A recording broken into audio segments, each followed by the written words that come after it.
guys, welcome back again to my kitchen, and this is my day life. So today's dinner is I want to share to you my recipe. This is fish soup.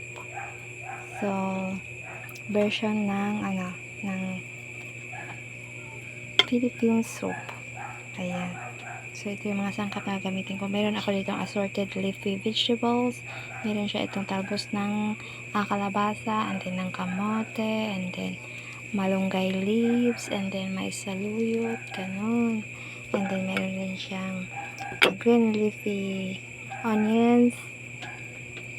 So dahon lang ang kinuha ko, dahon lang ang kailangan ko, and then meron din ang sibuyas, and then garlic, and then some ginger, and then tanglad or lemongrass. So yan ang ulamin namin guys. May kamatis ako dito. So let's start cooking. So ayan guys, gisahin natin muna yung mga spices. So naglagay ako ng olive oil. Tapos lagay natin itong mga una yung bawang. Ayan. Tapos susunod natin ang ating sibuyas and ginger.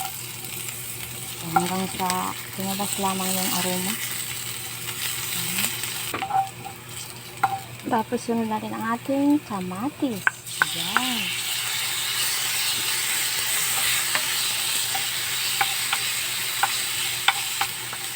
Sunod natin ang ating lemongrass or tanglad. So maganda talaga yan pag may tanglad pag sinabawan guys. Yan guys. Maglagay tayo ng ating soup. And then some seasoning.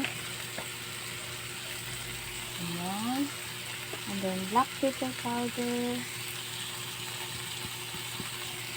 Ayan. Then some water.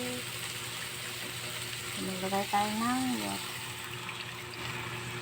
So, depende na sa inyo guys kung gaano kadami yung tubig na gusto nyo. Ayan. Pakuluin lamang natin yan ng mga 3 minutes. Then, yan. So, ayan guys. Kumulo na siya. So, let's check. Yan. So, pwede natin ilagay ang ating isda. Ayan. So, dahan-dahan lang para hindi tumalsik. Oh, tumalsik nga. Ayan. Then, takpan natin siya ulit. Pwede rin tikman muna. Pero okay na sa, ang lasa niya po, okay na sa akin. So, ayan na guys, nakulo na. Ayan. Pwede natin ilagay ang ating vegetables.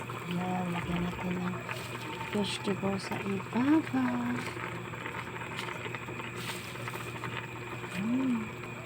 Tapos, lagay natin ang ating green onions. Ayan.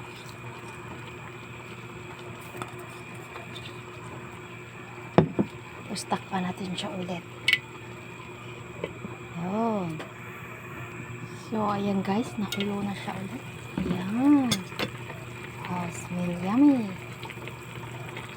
Wow. So, this is ready to be served. Ayan. Dinner is ready. So, ayan guys, this is our dinner for today. Ayan. Tinulang isda or fish soup. I don't know. Yeah. Thank you guys for watching. Until my next upload. Kain po tayo.